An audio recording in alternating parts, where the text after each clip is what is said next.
¿Alguna vez te has preguntado por qué la Iglesia decidió que solo 4 evangelios eran válidos? ¿Quién tomó esa decisión? ¿Cuándo ocurrió?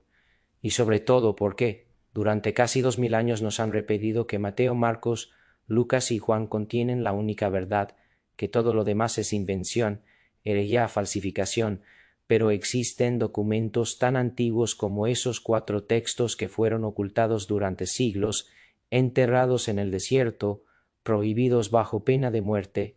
La pregunta inevitable es por qué la Iglesia hizo tanto esfuerzo para borrarlos de la historia, que contenían esos manuscritos que resultaba tan peligroso. La respuesta es inquietantemente simple. Contenían un Jesús distinto, un Jesús que no necesitaba intermediarios, un Jesús que enseñaba que el reino está dentro de ti. No en Roma. Eso era intolerable para una institución que estaba construyendo su poder precisamente sobre la idea contraria, que sin ellos no hay salvación. Sin sus sacramentos no hay acceso a Dios. Sin sus sacerdotes no hay verdad. Recuerdo con claridad el momento en que comprendí esto. Estaba leyendo actas de un concilio antiguo, documentos polvorientos que casi nadie consulta, y allí estaba todo, negro sobre blanco. ¿No fue Dios quien decidió qué textos eran sagrados? Fueron obispos, aliados con un emperador romano, votaron como se vota una ley, y los textos que no servían a los intereses del imperio fueron condenados, quemados, perseguidos. Uno de esos textos prohibidos llevaba el nombre de un apóstol que la historia oficial convirtió en símbolo de duda, de incredulidad, de torpeza espiritual, Tomás. Pero lo que te contaré ahora cambia por completo esa imagen. Según los manuscritos que sobrevivieron escondidos en el desierto, Tomás no era el incrédulo que nos enseñaron, era el discípulo más cercano a Jesús, el que comprendía las enseñanzas más profundas. El gemelo espiritual del Maestro no es una metáfora. En arameo lo llamaban Dídimo, y Dídimo significa exactamente eso, gemelo. La pregunta que nadie se atreve a formular es ¿gemelo de quién? Los textos secretos atribuidos a Tomás sugieren algo que habría hecho temblar los cimientos de cualquier catedral. Jesús no vino a fundar una religión institucional, vino a despertar algo que ya estaba dentro de cada ser humano, y Tomás lo entendió. Por eso lo silenciaron, por eso enterraron sus palabras, por eso, durante más de 1600 años, nadie supo que existía otro evangelio. Hasta 1945, un campesino egipcio buscando fertilizante natural en el desierto rompió accidentalmente una jarra de barro sellada, el lugar Nag Hammadi, en el desierto egipcio. Su nombre era Muhammad Ali, un hombre cualquiera. Cavaba entre rocas buscando algo útil para sus cultivos, cuando su herramienta golpeó algo duro. No era piedra, era cerámica. Dentro de esa jarra había 13 libros encuadernados en cuero, papiros antiguos, textos escritos en copto, un idioma que ya casi nadie hablaba, y con ese golpe accidental una verdad enterrada durante siglos volvió a ver la luz. Cuando esos manuscritos llegaron a manos de expertos, algunos se quedaron helados. Allí estaban los evangelios prohibidos, los que la Iglesia había intentado destruir en el siglo X. Evangelio de Tomás, Evangelio de Felipe, Evangelio de María Magdalena, textos que hablaban de un cristianismo completamente diferente. La reacción del Vaticano fue reveladora. No celebraron el hallazgo, no dijeron «¡Qué maravilla! Más evidencia histórica sobre Jesús».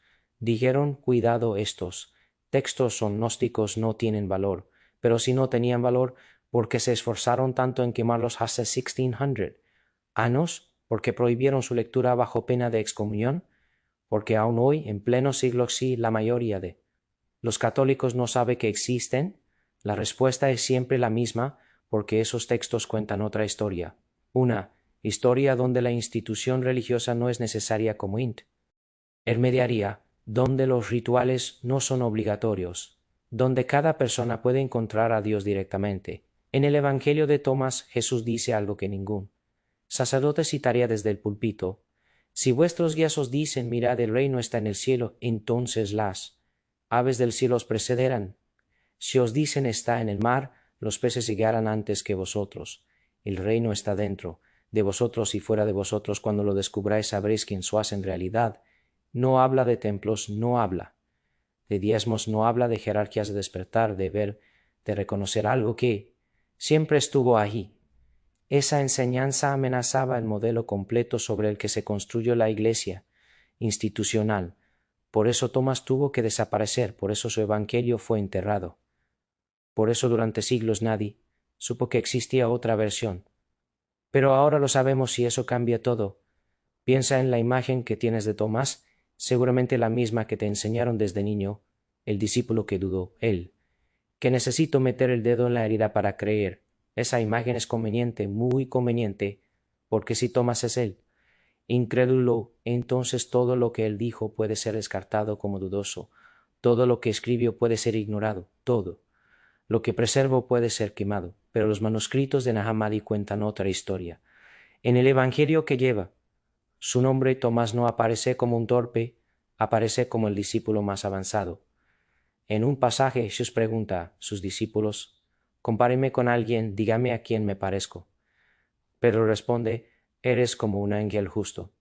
Mateo dice, eres como un filósofo sabio. Pero cuando le toca a Tomás, él responde algo distinto. Maestro, mi boca es totalmente incapaz de decir a quién te pareces. Entonces Jesús lo lleva aparte y le dice 3 palabras. 3 palabras que no están escritas en el texto. Cuando Tomás regresa, los otros discípulos le preguntan, ¿qué te dijo? Y Tomás responde, si les dijera una sola de las palabras que me dijo, tomarían piedras y me apedrearían, y saldría fuego de las piedras y los consumiría. ¿Qué palabras eran esas? ¿Qué conocimiento recibió Tomás que era? ¿Tan peligroso?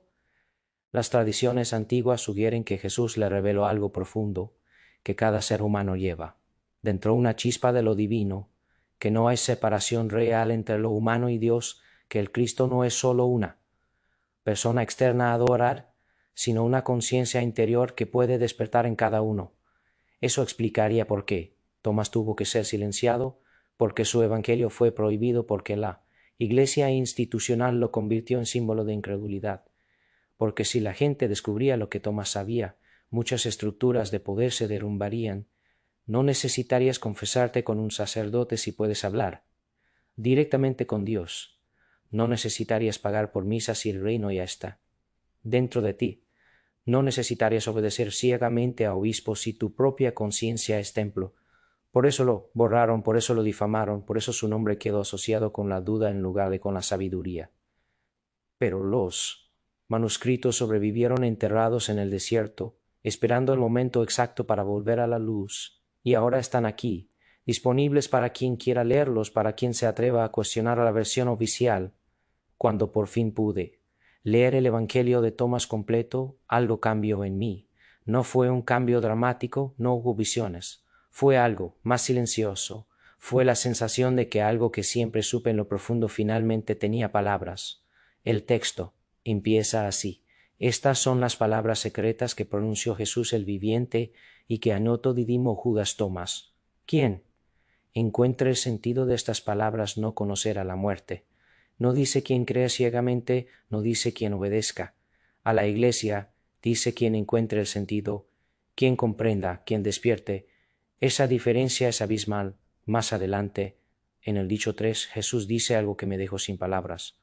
Cuando conozcáis lo que es adentro de vosotros, eso que conocéis os salvará. Si no lo conocéis, eso que no conocéis os destruirá. La salvación no viene solo de afuera, viene también de dentro, de reconocer algo que ya estaba ahí. Esto no contradice la fe en Dios, al contrario, la profundiza, pero sí contradice el modelo de control institucional. La Iglesia te dice, eres pecador desde que naces. Necesitas que alguien te salve, necesitas sacramentos, necesitas rituales, necesitas, nos dice, ya llevas la luz de Dios dentro. Solo tienes que reconocerla. Nadie puede dártela, nadie puede quitártela. ¿Entiendes ahora por qué este texto tuvo que ser prohibido? Otro dicho que me impactó fue el 77. Jesús dice, yo soy la luz que está sobre todas las cosas, yo soy el todo de mi salió y hasta mi llego el todo. Partido un madero y ali estoy levantad, una piedra y me encontraréis. No está hablando de Jesús solo como persona histórica, está hablando de la presencia divina que existe en toda la creación, en la madera, en la piedra, en ti. Esa es la enseñanza que la institución eclesiástica entero, porque si la presencia de Dios está en todo, entonces no hace falta una institución que administre el acceso exclusivo a Él. Durante siglos nos dijeron que Jesús era único, que sólo Él era Hijo de Dios, que nosotros éramos simples criaturas caídas. Pero Tomás preservó otra enseñanza, que lo que Jesús era, nosotros también podemos acercarnos a hacerlo, que Él vino a mostrar el camino, no solo a ser adorado desde la distancia. En el dicho 108, Jesús dice: quien beba de mi boca se volverá como yo, y yo me volveré, y las cosas ocultas le serán reveladas. No hay separación absoluta, no hay distancia insalvable. Hay un camino de transformación espiritual, pero eso no. Se puede controlar fácilmente, no se puede vender, no se puede institucionalizar completamente. Por eso, tuvo que ser eliminado de los textos oficiales. 20 de mayo del año 300, ciudad de Nicea. Ese día un grupo de hombres decidió qué versión de Jesús llegaría hasta ti y cuál sería borrada para siempre. No fue Dios quien tomó esa decisión directamente. Fueron obispos convocados por un emperador romano, Constantino. Constantino no era teólogo, no era santo, era un político, un estratega del poder. Su problema no era espiritual, era político. El imperio estaba fracturado. Las comunidades cristianas peleaban entre sí, cada una con su propia interpretación de Jesús, cada una reclamando tener la verdad. Eso debilitaba al imperio y Constantino no podía permitirlo, así que convocó el concilio de obispos de todo el territorio. Les dio una orden simple: pónganse de acuerdo, necesito un solo cristianismo a que sirva al imperio. Y allí en esa sala se votó que textos eran inspirados por Dios y cuáles. No como decidieron, presaron, esperaron una señal divina según los registros históricos, votaron también según conveniencia política, según lo que servía al modelo de iglesia que estaban construyendo, según lo que reforzaba la jerarquía, el control. Los textos que sobrevivieron fueron aquellos que presentaban a Jesús como figura única, inalcanzable en ciertos aspectos, distante los que hablaban de sacerdotes como intermediarios necesarios de rituales controlados por el clero, de una salvación futura que dependía de obedecer a la institución. Esos textos servían al modelo, esos textos construían estructura, esos textos permitían orden, pero había otros textos que hablaban de experiencia directa con Dios, de un reino interior, de una divinidad accesible sin intermediarios obligatorios. Esos textos eran problemáticos porque ponían el poder espiritual en manos de cada persona, porque cuestionaban la necesidad de una estructura jerárquica rígida, porque hacían menos necesaria a la Iglesia como institución controladora. Entre esos textos problemáticos estaba el Evangelio de Tomás. Cuando llegó su turno de ser evaluado, los obispos aliados con el emperador fueron claros. Este texto enseña que cada persona puede alcanzar conocimiento directo de Dios.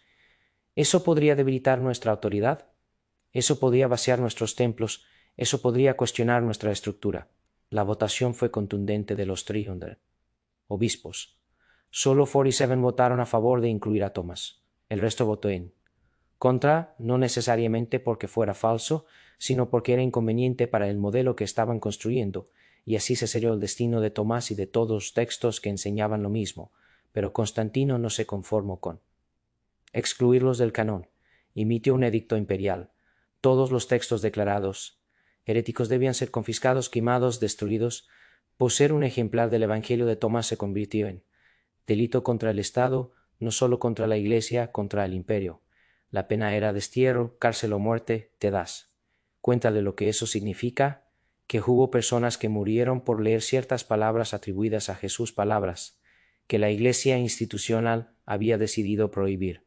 Comunidades enteras fueron perseguidas, confiscados sus líderes arrestados, sus tradiciones declaradas ilegales, todo en nombre de la unidad, todo en nombre de la fe ortodoxa, pero en realidad también en nombre del control político. Recuerdo haber leído las actas de ese concilio, documentos que casi nadie consulta, archivos polvorientos guardados en bibliotecas especializadas. Allí estaba, todo registrado, los debates, las votaciones, los argumentos, y lo que más me impactó fue esto. En muchos momentos, no se preguntaron si los textos eran auténticos, si realmente contenían las palabras de Jesús.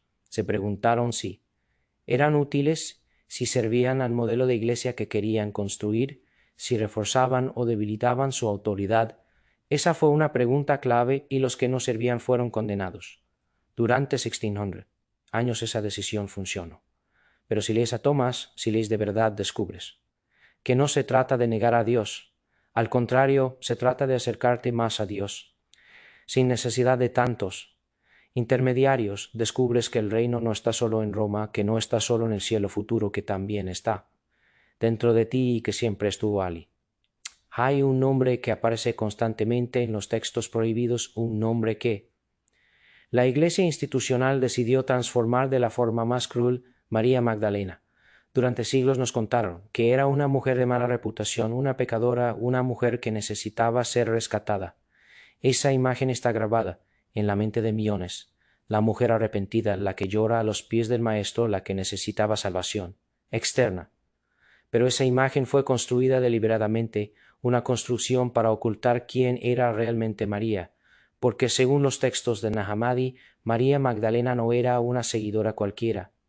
Era la discípula principal, la que más comprendía, la compañera espiritual de Jesús. En el Evangelio de Felipe, otro texto prohibido, se dice algo que habría escandalizado a la Iglesia medieval. La compañera del Salvador es María Magdalena. El Señor la amaba más que a todos los discípulos y la trataba con especial cercanía. Cuando los otros discípulos se molestaban, Jesús les preguntaba, ¿por qué no os amó a vosotros como a ella? Esto no habla necesariamente de romance, habla de comprensión espiritual. María había alcanzado un nivel de conciencia que los demás aún no tenían. Por eso Jesús la consideraba su igual espiritual. Por eso le confiaba enseñanzas que a otros no revelaba. Por eso ella aparece en tantos textos gnósticos como maestra, pero Pedro no lo soportaba. En el Evangelio de María Magdalena hay una escena reveladora. Después de la resurrección, los discípulos están perdidos, no saben qué hacer. María les habla, les comparte una visión que había recibido del Maestro, una enseñanza profunda sobre los niveles de conciencia. Pedro, estala, es posible que el Maestro hablara en privado con una mujer. Vamos a escuchar a esta mujer ahora. Vamos a cambiar nuestras costumbres por ella. Otro discípulo Leví lo enfrenta. Pedro, siempre fuiste impulsivo. Ahora te veo atacando a la mujer como hacen los adversarios. Si el Salvador la hizo digna, ¿quién eres tú para rechazarla? Ese conflicto no era solo personal, era político. Pedro representaba una visión de cristianismo jerárquico masculino, institucional. María representaba otra visión de igualdad, de experiencia directa, de liderazgo compartido. Al final, Pedro ganó, o mejor dicho, ganaron los que construyeron la iglesia sobre su figura. Y María tuvo que ser eliminada como líder, pero no bastaba con ignorarla. Había demasiadas tradiciones que hablaban de ella, demasiados textos que la mencionaban como líder espiritual. Así que la Iglesia hizo algo más sutil. La transformaron en pecadora arrepentida. En el año 5091, el Papa Gregorio Magno pronunció un sermón que cambiaría para siempre la imagen de María Magdalena. Declaró que María Magdalena, María de Betania y la mujer pecadora del Evangelio de Lucas eran la misma persona. No había ninguna evidencia de eso. Los evangelios nunca lo dicen claramente, pero Gregorio lo declaró y la Iglesia lo aceptó como verdad. Desde ese momento María Magdalena quedó reducida a pecadora arrepentida. ¿Por qué hicieron eso? Porque era la forma perfecta de neutralizarla. Si María era una pecadora, entonces todo lo que había enseñado podía ser descartado, todo lo que había preservado podía ser ignorado, todo su liderazgo espiritual podía ser borrado y funcionó. Durante 1400 años, la imagen de María como pecadora fue incuestionable, hasta que en 1969 la propia Iglesia Católica admitió el error. Reconocieron oficialmente que no había base para identificar a María Magdalena con la mujer pecadora, pero el daño ya estaba hecho. Pero ahora esos textos han vuelto y con ellos vuelve la pregunta incómoda. ¿Qué habría pasado si María hubiera sido reconocida como la líder espiritual que era? ¿Cómo sería el cristianismo hoy? Probablemente muy distinto, más equilibrado, menos jerárquico, menos obsesionado con el control externo. Pero esa no es la historia que vivimos. Vivimos la historia que Pedro y el imperio construyeron, la historia que Constantino institucionalizó, la historia que el Vaticano sigue defendiendo, aunque los manuscritos digan otra cosa. Mientras Pedro construía la primera comunidad cristiana en Roma, mientras Pablo predicaba a los gentiles en Asia Menor, Tomás emprendió el viaje más extraordinario de todos los apóstoles. Se dirigió hacia el este mucho más allá de las fronteras del imperio Asia, tierras que la Iglesia occidental ignoraría durante siglos. Tomás fue a la India y Ali, lejos del alcance de Roma. Lejos del control institucional, preservo las enseñanzas que aquí fueron ocultadas. Las tradiciones cristianas de la India, que existen hasta hoy, cuentan una historia que el Vaticano prefiere no mencionar. Según esas tradiciones, Tomás llegó a la costa suroeste de la India en el año 52. Apenas 20 años después de la crucifixión, estableció comunidades, enseñó, inició discípulos. Pero lo que enseñaba Ali tenía matices distintos de lo que Pedro enseñaba en Roma. Tomás no. Enfatizaba el pecado original como tema central. No hablaba de salvación solo a través de rituales controlados. No hablaba de obediencia ciega a una jerarquía, hablaba de despertar interior, de reconocer la luz divina que Dios puso dentro de cada persona, de experiencia directa de lo sagrado, porque fue a la India, porque allí existían tradiciones espirituales profundas que comprendían esas enseñanzas. En la India se enseñaba desde Asia, siglos que Atman, el ser interior, es idéntico a Brahman. La realidad última, que la separación entre lo humano y lo divino es ilusoria, que el objetivo de la vida espiritual es despertar a esa verdad. Eso resonaba perfectamente con lo que Jesús le había enseñado a Tomás en privado. Cuando Tomás llegó a la India, no tuvo que imponer una nueva religión por la fuerza. Reconoció que las enseñanzas más profundas de Jesús sobre Dios resonaban perfectamente con las tradiciones que ya existían allí, y los sabios indios reconocieron en las enseñanzas de Tomás algo familiar, algo que ellos ya conocían por otros nombres. Las comunidades que Tomás fundó en la India desarrollaron una forma de cristianismo única, un cristianismo que integraba meditación profunda, prácticas contemplativas, técnicas para despertar la conciencia a Dios. Un cristianismo sin dogmas rígidos impuestos, sin jerarquías opresivas, sin el miedo que caracterizaba al cristianismo romano institucional. Durante siglos esas comunidades vivieron en relativa paz, preservando las enseñanzas que Tomás les había dejado, hasta que llegaron los misioneros portugueses en el siglo X. Cuando los portugueses encontraron a los cristianos de Santo Tomás en Kerala, quedaron horrorizados. No parecían cristianos según los estándares de Roma. Practicaban formas de oración que parecían meditación oriental. Tenían rituales que no estaban en el canon católico oficial. Enseñaban cosas que habían sido declaradas heréticas en Europa. Los portugueses hicieron lo que la Iglesia institucional suele hacer con lo que no puede controlar. Intentaron destruirlo, confiscaron los textos antiguos en siriaco que las comunidades habían preservado durante 100 años. Prohibieron las prácticas contemplativas. Forzaron a las comunidades a adoptar el catolicismo romano. Muchos manuscritos fueron quemados. Muchas tradiciones se perdieron, pero algunas sobrevivieron, escondidas, transmitidas en secreto. Y hoy, si visitas esas comunidades en Kerala, todavía puedes encontrar ecos de lo que Tomás enseñó. Todavía hablan del reino interior, todavía practican formas de oración silenciosa, que se parecen más a la meditación contemplativa que al rezo occidental repetitivo. Todavía enseñan que cada persona puede experimentar a Dios directamente. Eso es lo que sobrevivió a pesar de la persecución, a pesar de los intentos de borrar la memoria. Pero hay algo más. Algunos investigadores han encontrado evidencias de que Tomás no solo enseñó en la India, que también viajó más al este, quizá hasta lo que hoy es China. Hay textos budistas antiguos que mencionan a un maestro extranjero que llegó del oeste enseñando sobre la luz interior, textos taístas que hablan de un sabio que hablaba de la unidad entre el cielo y la tierra. ¿Era Tomás? No lo sabemos con certeza absoluta, pero lo que sí sabemos es esto: las enseñanzas que Tomás preservó sobre Dios no eran exclusivas del cristianismo, eran universales. Aparecen en el budismo, en el hinduismo, en el taoísmo, en todas las grandes tradiciones contemplativas, porque no son doctrinas inventadas por hombres, son descripciones de la realidad interior, de la naturaleza de la conciencia, de la experiencia directa de lo sagrado, y esa experiencia no pertenece a ninguna religión en exclusiva. es parte de lo que significa ser humano creado por Dios. Tomás lo sabía.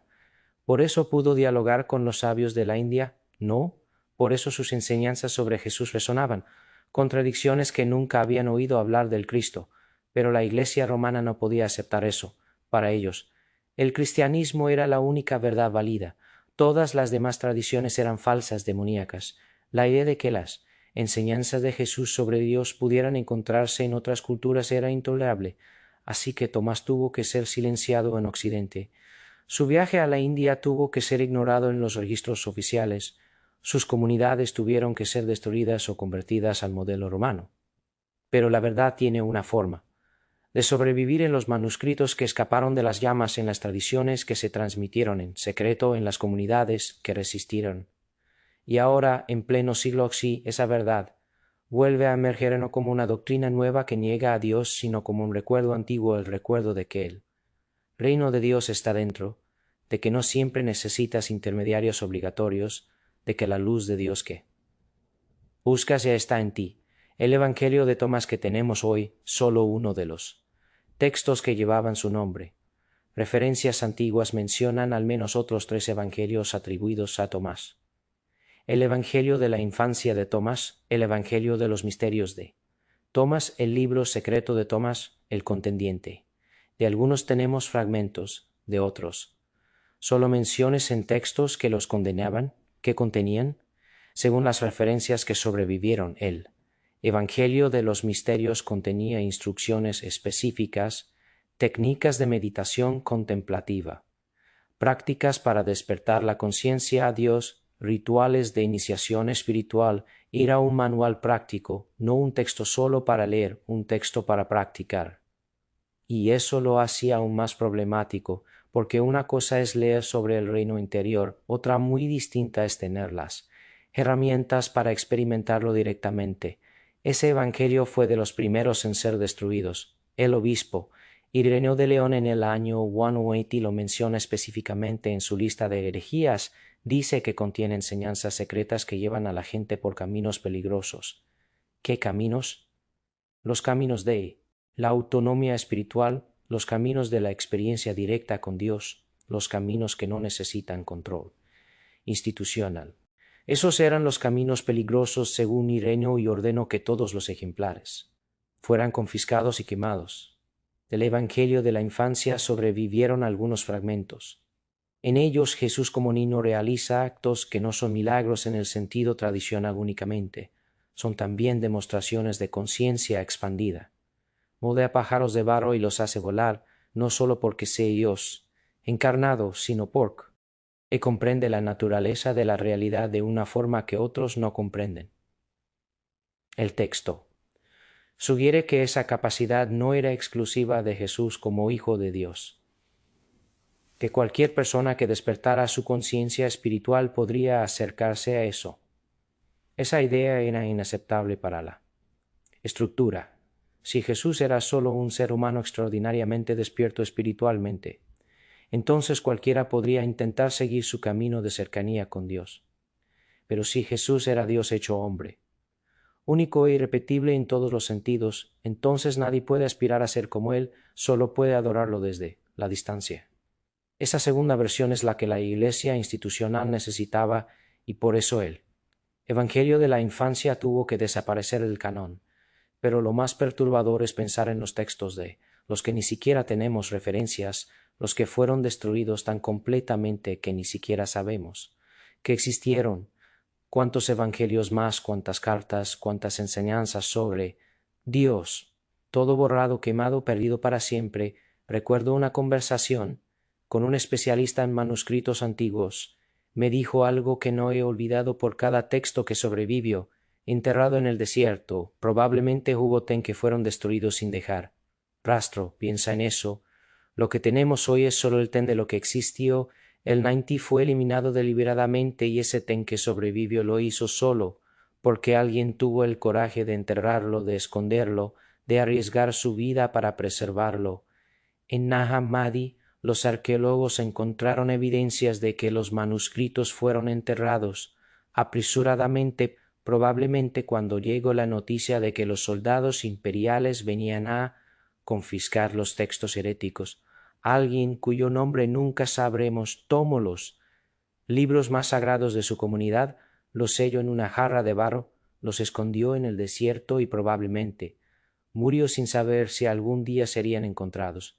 16 años después un campesino rompió esa jarra y las palabras que alguien arriesgó su vida para preservar volvieron a la luz. Pero ¿cuántas otras jarras no hubo tiempo de enterrar? ¿Cuántos otros textos sobre las enseñanzas de Jesús fueron quemados antes de poder ser escondidos? Nunca lo sabremos. Lo que sí sabemos es que la destrucción fue sistemática, organizada, no fue un accidente de la historia, fue una campaña de censura institucional que duró siglos y que continuó mucho después del Concilio de Nicea. En el año 367, el obispo Atanasio de Alejandría emitió su famosa Carta Pascual. En ella establecía el canon oficial del Nuevo Testamento, 27 libros, ni uno más, y ordenaba que todos los demás textos fueran removidos de las iglesias y destruidos. Esa carta provocó una ola de destrucción. Comunidades enteras tuvieron que entregar sus libros sagrados, ver cómo eran quemados en público. Algunos resistieron, escondieron sus textos, los enterraron. Por eso sobrevivió Naj, Ahmadi, pero la mayoría no tuvo tiempo o no tuvo el coraje y sus textos desaparecieron. Ahora solo podemos imaginar que contenían, que otras enseñanzas de Jesús se perdieron, que otras formas de vivir la fe cristiana fueron posibles. Todo borrado en nombre de la ortodoxia, en nombre de la unidad doctrinal, en nombre del poder institucional. Podrías pensar que todo esto es historia antigua, que la Iglesia de hoy es diferente, más abierta, más dispuesta al diálogo, pero la realidad es compleja. En pleno siglo XI, la Iglesia católica mantiene una postura oficial clara respecto a los evangelios gnósticos. No son inspirados por Dios, no tienen valor teológico oficial, no deben ser usados para enseñar doctrina. El catecismo de la Iglesia católica ni siquiera los menciona. ¿Por qué? Porque siguen siendo textos problemáticos. Siguen enseñando que no siempre necesitas intermediarios humanos para llegar a Dios.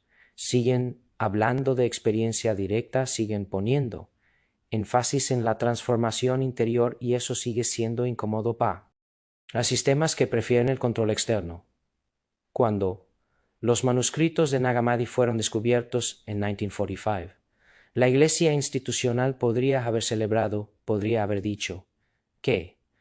Maravilla, más evidencia histórica sobre las primeras comunidades cristianas más.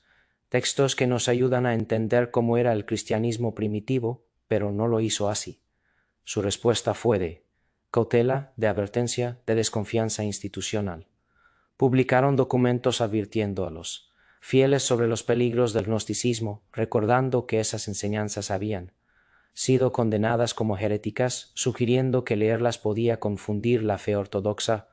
Incluso hoy, si preguntas a un sacerdote católico sobre el Evangelio de Tomás, la respuesta más común es un texto gnóstico, no es parte de la revelación oficial, no debe ser tomado como palabra de Dios inspirada, pero nunca explican. ¿Por qué con claridad?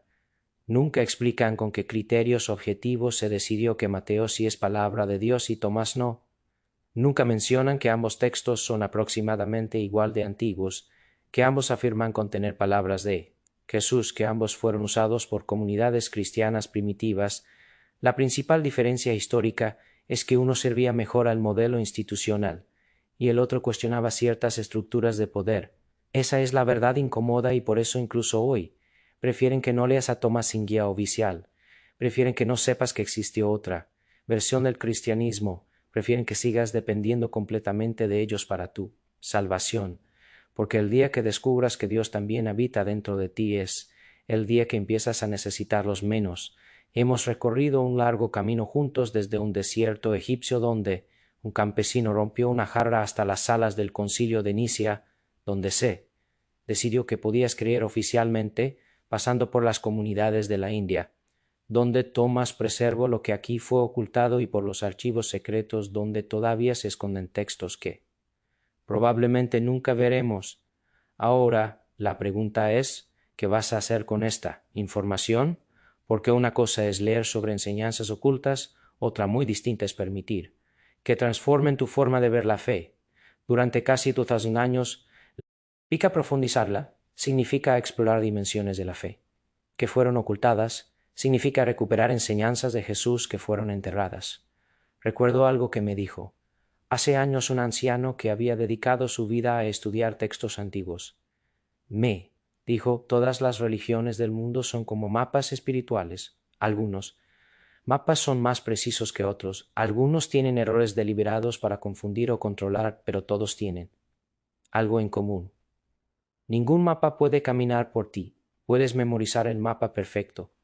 Puedes repetirlo palabra por palabra, puedes defenderlo contra otros mapas, pero si nunca empiezas a caminar, realmente si nunca das el primer paso en el territorio real de la experiencia espiritual, el mapa no te sirve de nada. Práctico. Eso es lo que la Iglesia institucional rara vez te dará. Mapas de credos elaborados, doctrinas complejas, rituales detallados, pero el camino interior, el camino real de experiencia con Dios, ese lo tienes que recorrer tú personalmente, y ese camino pasa necesariamente por Roma, no pasa necesariamente por ninguna catedral específica, no pasa necesariamente por ningún sacramento administrado por otro, pasa por tu propia conciencia, por tu propia honestidad espiritual, por tu propia disposición a mirar dentro con sinceridad. Eso es lo que Tomás preservó en sus textos, no un mapa más elaborado que los demás, sino la invitación directa a caminar, a descubrir por ti mismo la presencia de Dios, a experimentar directamente lo sagrado, a despertar espiritualmente. A veces me preguntan ¿por qué importa todo esto realmente? ¿Por qué importa que hubiera otros evangelios ocultos? ¿Por qué importa lo que pasó en Niza hace tantos siglos? La respuesta es simple pero profunda. Importa porque tu vida espiritual no debería estar basada únicamente en decisiones políticas de hace 17 años. Importa porque tienes derecho a saber que hubo opciones históricas diferentes, que el cristianismo pudo desarrollarse de otra manera, que las enseñanzas de Jesús eran más amplias, más profundas, más liberadoras de lo que ciertos poderes te contaron. Importa porque hay personas sinceras que cargan con culpas que nunca fueron reales, con miedos que fueron fabricados para controlarlas institucionalmente, con dependencias espirituales que nunca fueron necesarias, según Jesús. Importa porque hay gente buena que abandonó su búsqueda de Dios, no porque no creyeran en lo sagrado, sino porque la versión institucional que les dieron era tan limitada, tan opresiva, tan llena de contradicciones que no pudieron sostenerla, y nunca supieron que existía otra forma de vivir la fe cristiana. Importa por qué. En algún lugar profundo de ti, en lo más hondo de tu ser, hay una luz que nunca se apagó, una chispa divina que ningún concilio humano pasivamente la salvación, sino a despertar activamente a la presencia de lo divino, y eso que ningún concilio político pudo prohibir por completo, eso que ninguna jueza inquisitoria logró destruir del todo, eso que ninguna institución humana pudo controlar absolutamente, sigue disponible para ti, aquí, ahora, dentro de ti mismo. La pregunta final es sencilla, pero incómoda. ¿Estás dispuesto a buscarlo con sinceridad? ¿Estás listo para explorar las enseñanzas que fueron ocultadas? ¿Estás preparado para descubrir a Dios también dentro de ti, no como sustituto de la fe, sino como su profundización más radical? La decisión es tuya. Siempre lo fue, siempre lo será, porque eso es lo que Jesús realmente enseñó según estos textos, que el reino de Dios no te será impuesto desde fuera, será descubierto desde dentro. Cuando estés listo, cuando tu corazón esté abierto, cuando tu espíritu esté dispuesto, Dios no te espera solo en Roma, no solo en los sacramentos, no solo en las doctrinas. También te espera dentro de ti, donde siempre estuvo, donde siempre estará, esperando que lo descubras.